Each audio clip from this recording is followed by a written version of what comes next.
Belum lama ayah mertuanya meninggal, kini artis Zaskia Sungkar kembali membagikan kabar duka. Kali ini, kabar menyedihkan menimpa orang yang disayangi istri Irwansyah ini.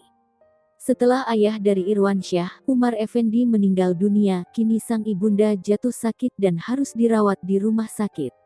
Zaskia Sungkar menyebut orang tuanya dalam kondisi drop.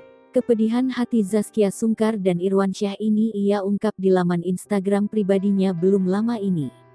Setelah kepergian ayahnya, rupanya kondisi ibu mertua Zaskia Sungkar juga semakin drop. Bahkan saturasi ibu Irwansyah semakin hari semakin turun. Padahal diungkap oleh Zaskia Sungkar jika ibu mertuanya tersebut sudah dibantu oleh selang oksigen.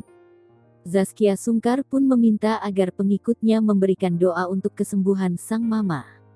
Zaskia lantas menggambarkan seperti apa sosok ibunya tersebut. Rupanya ibu mertua Zaskia Sungkar ini termasuk orang yang gemar berolahraga dan hobi minum jamu tradisional. Saat ini kondisi ibu Irwansyah bahkan masih mengalami sesak napas. Sesak napas tersebut dialami ibu Zaskia sejak memutuskan untuk isolasi mandiri. Sampai dirawat di rumah sakit bahkan sudah 5 hari pun, ia masih merasakan sesak napas.